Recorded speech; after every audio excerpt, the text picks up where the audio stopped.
दोस्तों नमस्कार। दोस्तों बिहार का वोटर लिस्ट फाइनल जो है वो आ चुका है और उसी के साथ कई बड़े सवाल भी आ चुके हैं। जी हां, दरअसल ये चुनाव आयोग की जीत कहा जाए या लोकतंत्र की जीत, ये तो आपको तय करना है, क्योंकि दोस्तों 47 लाख लोगों के नाम इस वोटर लिस्ट से काट दिए गए हैं। और दोस्तों सबसे दिलचस्प बात यह है, इस आंकड़े के आने के बाद, इस voter list final voter list आने के बाद सबसे बड़ा सवाल यह है और दिलचस्प सवाल है कि देश के प्रधानमंत्री नरेंद्र मोदी जी और देश के गृह मंत्री अमित शाह जी बार बार यह कहा करते थे कि घुसपैठिए आ गए हैं, यानी घुसपैठियों को लेकर के, घुसपैठियों के नाम पर वोट मांगने की कोशिश चल रही थी और कहते थे कि घुसपैठिए आकर आपकी नौकरी खा रहे हैं, आपका हक छीन रहे हैं। अब जब लिस्ट आ गई है, फाइनल लिस्ट आ गई है, तो मोदी जी मेरा आपसे सवाल है कि आप बताइए कि इन 47 लाख कटे नामों में से कितने घुसपैठिए हैं? हजार में है, लाख में है, 100 में है, कितने संख्या हैं जो इस लिस्ट के आने के बाद यह साफ हो जाएगा इतने सारे घुसपैठिए इन लिस्टों में से गायब किए गए हैं या फिर वही घुसपैठिए जिनके नाम काटे गए हैं? ये कौन बताएगा दोस्तों सवाल चुनाव आयोग से भी है, क्योंकि चुनाव आयोग बड़ी बड़ी जो है एसआईआर की प्रक्रिया को लेकर के, राहुल गांधी के दावों को लेकर के जो है प्रेस कॉन्फ्रेंस करता रहा है, एफिडेविट मांगता रहा है। लेकिन आज जब यह फाइनल वोटर लिस्ट आ गई दोस्तों, तो सिर्फ एक पन्ने का, जी हां, एक पन्ने का वो प्रेस नोट डाल करके क्या बताने की कोशिश की गई है चुनाव आयोग की तरफ से। दोस्तों इस आंकड़ों को देखेंगे तो आप भी हैरान रह जाएंगे कि इस आंकड़े में किस वजहों से नाम काटे गए। क्या किसी का आधार कार्ड नहीं था, किसी के पास कौन सा डॉक्यूमेंट नहीं थे, किस वजह से नाम काटा गया, ये तो कुछ भी नहीं बताया गया इसमें। यानी चुनाव आयोग भी एकदम चुप है, सिर्फ एक पन्ने का वो ट्वीट कर करके पेज, और चुनाव आयोग भी चुप है। वजह एक भी नहीं बताई कि जो 47 लाख लोगों के जो नाम काटे गए हैं फाइनल के तौर पर, ये लोग कौन हैं। लिखा गया है कि ECI thanks all the electorals of Bihar for making this exercise a grand success की तौर पर चुनाव आयोग इसको बता रहा है। और इसमें एक पेज डाला गया है, इस पेज को देखिए कि किस तरीके से इसमें A, C और D का सेक्शन बनाया गया है। और इसमें सेक्शन A में बताया गया है कि इलेक्टोरल्स ऑन 24 जून 2025, यानी 24 जून सन 2025 तक 7.89 करोड़ वोटरों की संख्या होती है, यानी ये चुनाव आयोग की तरफ से बताया जाता है। उसके बाद इसमें जो आंकड़े दिए गए हैं, अब मैं ज़्यादा पढ़ूंगा फिर ये ज़्यादा लंबा वीडियो बन जाएगा, आगे मैं बहुत कुछ बताने जा रहा हूं आपको। जरा देख लीजिए डिस्प्ले स्क्रीन पर किस तरीके से बताया गया है। पहले जो है 65 लाख लोगों के नाम रिमूव किए जाते हैं, उसके बाद ये आंकड़ा 7.24 करोड़ पर आ जाता है। फिर इसमें जो है 3.66 लाख और लोगों के नाम रिमूव किए जाते हैं। फिर बाद में जो है 21.53 लाख यानी 21 लाख, 21.5 लाख के करीब नए लोगों को जोड़ा जाता है। और उसके बाद यह टोटल जो आंकड़ा हो जाता है 7.42 करोड़। जी हां, और इसी आंकड़े को लेकर के दोस्तों बड़ा घोलमोल बताया जा रहा है। कह रहे कि आंकड़े किस गुणागणित के तहत इलेक्शन कमीशन ला करके ये सबके सामने रखा है, ये जानने की और समझने की जरूरत है।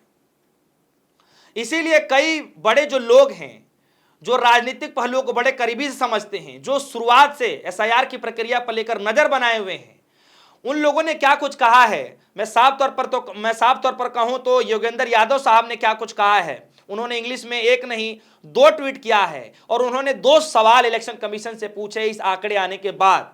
तो उन्होंने देखिए सबसे पहले उन्होंने प्रश्न क्या पूछा कि इलेक्शन कमीशन के अनुसार 1 सितंबर तक प्राप्त किए गए फॉर्म 6 की संख्या 16,93,000 के करीब थी, यानी कि 16.93 लाख। और इसके बाद से कोई भी दावा अंतिम सूची में नहीं होना था, यानी कोई भी नया जोड़ नहीं सकता था।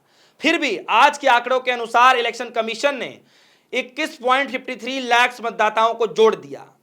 अब दोस्तों यहीं पर सवाल है, सवाल यह है कि 1 सितंबर तक प्राप्त किए गए जो फॉर्म नंबर 6 की जो संख्या है लगभग 16.93 लाख थी।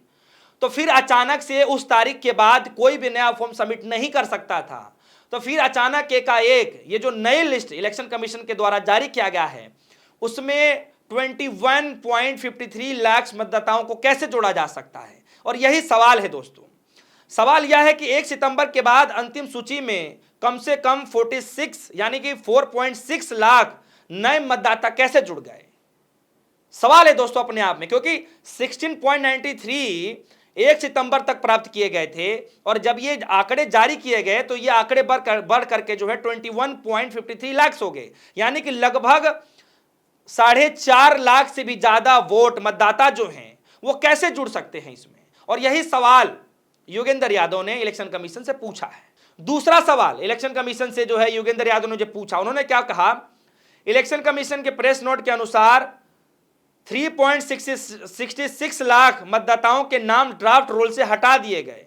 इलेक्शन कमीशन ऑफ इंडिया ने इन हटाए गए नामों का कोई ब्यौरा नहीं दिया। दस्तावेज जमा न करने के कारण कितने नाम हटाए गए और कितने नाम आपत्ति के कारण हटाए गए, क्या वजह थी, किस वजह से हटाया गया, क्यों हटाया गया, इस तरीके के सवाल पूछे जा रहे हैं।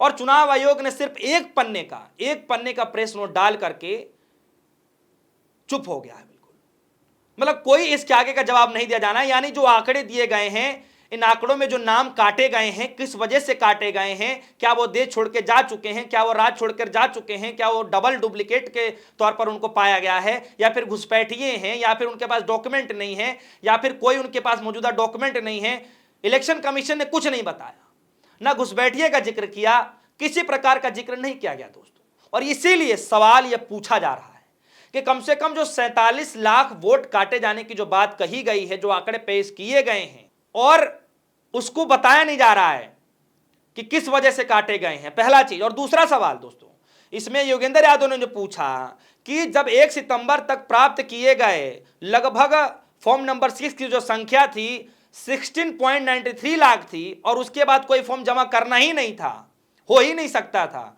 तो फिर जब ये आंकड़े आए हैं तो ये आंकड़े बढ़ करके जो है 21.53 लाख कैसे हो सकता है, यानी लगभग 4.5 लाख से भी ज्यादा मतदाताओं को कैसे जोड़ा जा सकता है, यह दूसरा सवाल पूछा गया। तीसरा सवाल यह पूछा गया कि जो 3.66 लाख जो मतदाता हैं, प्रेस नोट के अनुसार जो ड्राफ्ट रोल तैयार किए गए थे, उनके नाम हटाए गए हैं, तो किस वजह से हटाए गए हैं, क्यों हटाए गए हैं, यह बताया नहीं गया। ये तीन सवाल अपने आप में बहुत ही ज्यादा है दोस्तों, और इसीलिए ये चुनाव आयोग से पूछा जा रहा है। तो दोस्तों इसको क्या माना जाए, क्या राहुल गांधी की जीत माना जाए, या फिर प्रधानमंत्री मोदी जी की जीत माना जाए, या फिर जो है देश के गृह मंत्री अमित शाह का जीत माना जाए, या फिर यह कहा जाए कि चुनाव आयोग को लेकर के जो कहा जाता है कि चुनाव आयोग को जो करना था उसने वही किया, इसमें जीत किसकी मानी जाए दोस्तों। और इसीलिए मैंने आपको स्टार्टिंग में कहा कि यह सवाल तो बनता है कि क्या लोकतंत्र की जीत हुई है या चुनाव आयोग की जीत हुई है। देखिए क्या कह रहे हैं नरेंद्र नाथ मिश्रा जी, कह रहे हैं अब एसआईआर की लिस्ट जारी हो चुकी है बिहार में, अब चुनाव आयोग को बताना चाहिए ना कि कितने घुसपैठिए बिहार में मिले हैं, कितने विदेशी वोटर मिले हैं। वही जिसके बारे में आयोग के सूत्र साहब ने टीवी डिबेट का मेनू तैयार किया था कई दिनों के लिए। चुनाव आयोग अब बताए कि कितने घुसपैठिए थे। अगर आज भी उनके पास इतना ठीक आंकड़ा नहीं है तो क्या सूत्रों को गलत खबर बता दी गई थी, या इस पर भी आयोग को ठीक से पता नहीं चल सका। मैं बार बार यही बोल रहा हूं कि लोग सवाल पूछेंगे, और सच में लोगों ने सवाल पूछना शुरू कर दिया है दोस्तों। देखिए किस तरीके से धर्मेंद्र सिंह है वो क्या कह रहे हैं कि एसआईआर का आंकड़ा बिहार वालों के लिए पहली बन चुकी है, क्योंकि पटना के रिपोर्टर से राजनीतिक दल से नेता परेशान हैं, गुणा भाग जोड़ घटाव सब कुछ समझ नहीं आ रहा है। सुप्रीम कोर्ट एसआईआर के मामले पहुंचने के करीब 21.5 लाख वोट जोड़ दिए गए और काटे गए 68 लाख, यानी 68.66 लाख वोट काट दिए गए, और उसी के जवाब में योगेंद्र यादव साहब ने जवाब दिया है। खैर यही सवाल बार बार लोग अब पूछ रहे हैं दोस्तों, और यही सवाल मेरा भी है कि आखिर ये नए तरीके का जादू, ये नए तरीके का गोलमोल कैसे किया गया।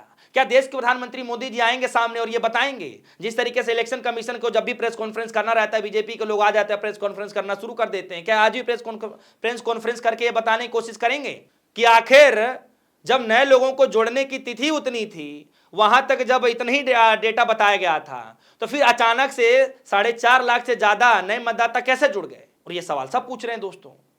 प्रधानमंत्री मोदी जी क्या ये बताएंगे कि वोटर लिस्ट फाइनल जब आ चुका है तो क्या उन घुसपैठियों को देश से बाहर निकाला जाएगा, क्या उनका वोट देने का अधिकार छीन लिया जाएगा, या देश के गृह मंत्री बताएंगे कि उनके साथ क्या किया जाएगा, क्योंकि वोटर लिस्ट तो फाइनल आ चुकी है। तो दोस्तों ये सवाल है, और आपके मन में क्या कुछ सवाल चल रहा है, आप हमारे वीडियो कमेंट सेक्शन में अपनी राय जरूर रखिएगा। दोस्तों, इस फाइनल वोटर लिस्ट आने के बाद लगता है कि क्या कुछ बदल जाएगा? क्या लगता है कि फिर से घुसपैठियों के नाम पर वोट मांगा जाएगा, या फिर सिर्फ वोटर फाइनल लिस्ट बनने तक ये सिर्फ एक नाम मात्र का जुमला था? आप सभी के मन में कोई सवाल हो, वीडियो कमेंट सेक्शन में अपने राय जरूर रखिएगा। फिलहाल के लिए दीजिए इजाजत। धन्यवाद।